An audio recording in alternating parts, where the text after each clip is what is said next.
But the deal that makes the most sense to me, if you're Toronto, is one that includes Scottie Barnes.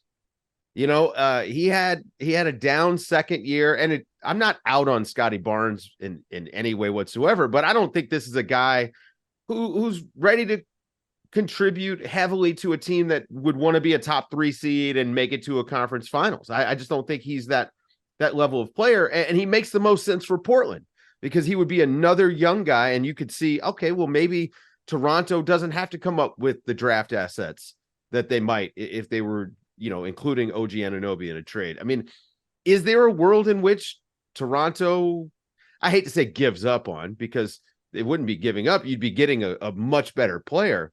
But is there a world in which Toronto says, hey, you know what? We're good. We're going to move Scottie Barnes.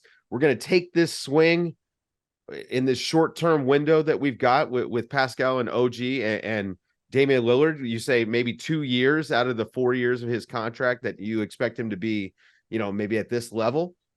Is that something you can see Toronto doing?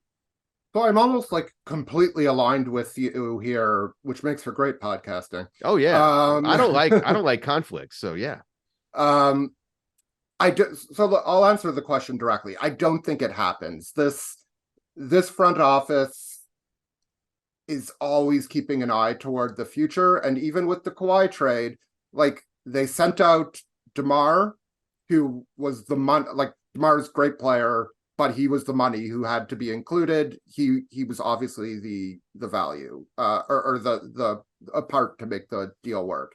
And in terms of future assets, they gave up 1 first-round pick and Jakob Poeltl. Jakob Poeltl at the time, maybe their 3rd or 4th most valuable young player. Certainly you would put him behind Siakam and Van Vliet, probably OG as well at the time. And then a first-round pick, which ended up, I think it became Keldon Johnson. But if you're getting Kawhi Leonard, you're like, okay, we can give up our first-round pick. We're probably going to be pretty good, and this pick will be in the 20s, as it was. They see Scottie Barnes as a bridge to the future. I'm like, after a bad year, I'm not ready, like a disappointing year. His numbers were still fine, but obviously you would have liked some leaps in areas we didn't see them.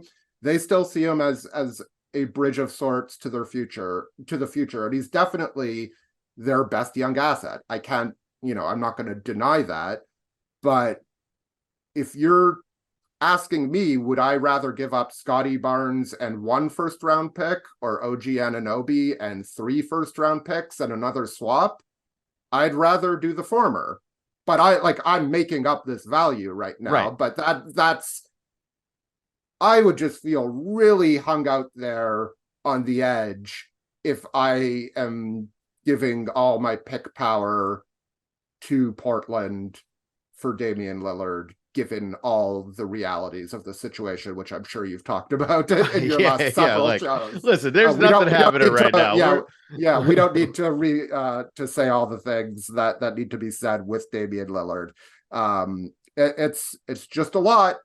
And throwing in 3 picks, which Michael Grange reported would be necessary, Michael Grange of Sportsnet, and maybe a pick swap, and who knows, maybe Grady Dick too. That's just like, it's a lot for where this team is.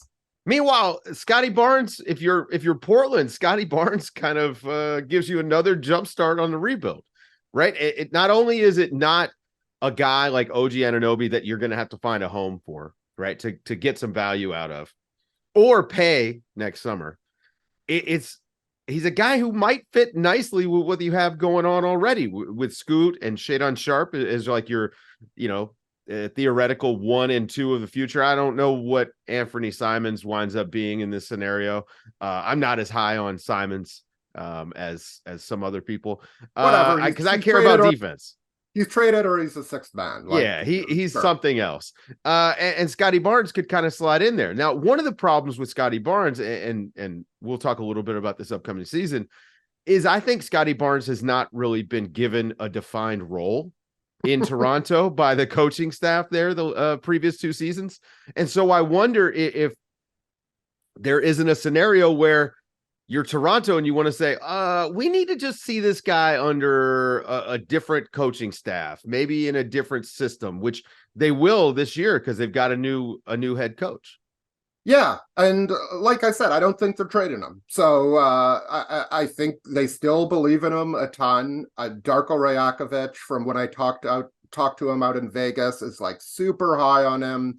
Um, he's it's certainly been an odd dynamic over the last, more so last year than 2 years ago in his rookie year. But like when you had Fred VanVleet, who got used to having the ball in his hands, and you have Pascal Siakam, who's just like his strengths are very similar, let's say, to Barnes in that they both excel as bigger forwards with the ball in their hands, or that's what we think Scottie Barnes wants to do pretty much. It just becomes an odd fit. And like, to take it back to Lillard, this is what I was hinting at earlier when we were talking about Anunoby. If it's Barnes who stays instead of Anunoby, you can't have like you can't include all these guys in basic pick and roll actions. And if you're not having Lillard running a lot of pick and roll, all of a sudden either Scottie Barnes is standing in the corner or Pascal Siakam is standing in the corner. And I just not that it's unworkable, because they're both very talented players in different, if not entirely different ways. But it would be an experiment of spacing and fit. And this is a team that doesn't have a lot of shooting. So once you're removing one of Anunoby or Gary Trent, like, it becomes even more complicated, even if Lillard adds a ton of it on his own. It's just an odd fit to me, the trio, especially when you add in Jakob Poeltl, of Lillard, Siakam, and Barnes.